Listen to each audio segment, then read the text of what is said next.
สวัสดีเสาร์วันพฤหัสนะคะมื้อนี้ก็อากาศดีๆค่ะกับสิพาน้องงัวนะคะ ออกไปหากินหญ้าตัวนี้กับบ่ทันได้ตื่นอยู่ค่ะคุณแม่ของเฮาท้องไข่อ่องรองไก่สิคลอดแล้วค่ะจากมือใดนะคะก็เริ่มมีกระเตืองออกแล้วนะคะอีหยังคือกระเตืองสิเป็นน้ำมูกค่ะทุกคนนี่สำหรับตัวนี้ก็ท้องแรกนะคะน้องดำหรือว่าน้องทองคำของเฮาตัวพุ่นกับบ่ทันได้ตื่นอยู่ค่ะงัวน้อยตัวนี้ก็กระทองคือเดียวนะคะนี่สีครีมแสงทองกระสีผ้ากันเอาออกอยู่บริเวณส่วนด้านบนพุ่นละค่ะนี่นะคะก็ออกมาบริเวณด้านนอกคอกกับสีย่างผ้าน้องเข้าไปกินหญ้าอยู่ด้านหน้าส่วนของเฮาสังเกตได้ว่าหญ้าก็สิเริ่มเหี่ยวแห้งแล้วเพราะว่ามันเข้าช่วงฤดูหนาวแล้วนะคะนี่ก็เริ่มหนาวแล้วสำหรับมื้อนี้ก็อัปเดตนะคะวันที่30 ตุลาคม 2568นี่ก็สิพาน้องย่างไปสวนข้างบนอยู่โซนด้านหน้าค่ะก็สิมีแบบว่าพวกเฟื่องในให้น้องพอได้กินนะคะนี่เลื่อยไปกันเลยค่ะ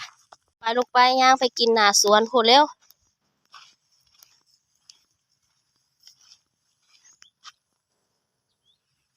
หญ้าเริ่มเหี่ยวแห้งแล้วค่ะเพราะวันหนาวแล้วนะคะเขาฤดูหนาวแล้วหรือว่าฤดูแล้งนั่นเองย่างสิมาลูกย่างไปย่างไปอยู่พูนมันจังมีหญ้าหลายทุ่มนี้มันแห้งหมดแล้วมาเร็วมาเร็วมาเร็วมาเร็วเร็วเร็วหาเพื่อนบ่ลูกเอิ้นแม่มาเร็วเร็วเห็นไหมเอิ้นแม่มาเร็วเร็วเห็นไหมทาอยู่วะดูไปย่างไปก่อนมาลูกมาแม่ทาอยู่มาเร็วพาลูกย่างออกมาลูกมาตัวนี้สิไปบ่ทันหมู่ค่ะเพราะว่าลูกเพิ่นค่าดูดนมหิวนมเพิ่นก็ได้หยุดนะคะด้วยความเป็นแม่ก็ได้หยุดยืนอยู่ให้ลูกกินนมค่ะสำหรับน้องขาวของเฮานี่แหละค่ะมื้อนี้ก็ได้มาผูกบริเวณอยู่ฝั่งหน้าสวนของเฮานะคะเพราะตรงนี้นะคะยังมีความชุ่มชื้นแล้วก็มีน้ำไหลผ่านค่ะหญ้าก็ยังหลายอยู่ค่ะลักเดี่ยวอิ่มค่ะตอนแรกก็ว่าสิเอาไปหน้าสวนที่มีเฟื่องค่ะที่เพิ่งเกี่ยวเข้าไปแต่บัดนี้นั้นพอบ้านเพิ่นเลยว่าเอามาผูกตรงนี้ค่ะลักเดี่ยวอิ่มค่ะสังเกตหญ้าหลายบักอย่างคักเลยค่ะนี่อุดมสมบูรณ์ค่ะก็เหลือพื้นที่ตรงนี้แหละค่ะยังมีความเขียวๆหลังจากนี้เฮาก็สิได้ให้น้องกินพวกในส่วนของเฟื่องค่ะเพราะว่ามันเข้าฤดูการเก็บเกี่ยวหน้าแล้วค่ะหรือว่าช่วงหน้าหนาวหน้าแล้งหญ้ามันก็สิค่อยเหือดแห้งไปตามฤดูกาลค่ะหรือว่าเรียกอีกอย่างนึงว่าฤดูใบไม้ผลินะคะทุกคนนะคะเฮาก็สิมี เฮ้ยขออภัยนะคะเมื่อกี้จามอากาศก็เริ่มเย็นค่ะช่วงนี้คือ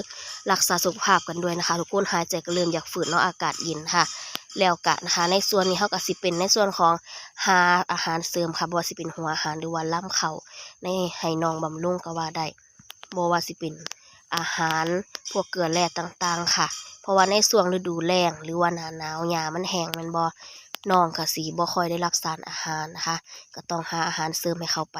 สำหรับงัวของเฮาตอนนี้ก็มีทั้งหมด9 ตัวนะคะตัวใหญ่6ค่ะแล้วก็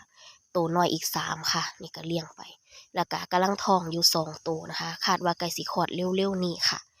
สำหรับมื้อนี้นะคะนี่แหละค่ะเฮาก็เอาน้องมากินมะลามใบผูกไว้ตรงนี้ค่ะประมาณช่วงเที่ยงๆบ่ายๆค่ะจังมาเบิ่งน้องมาหยับมาใหญ่น้องค่ะ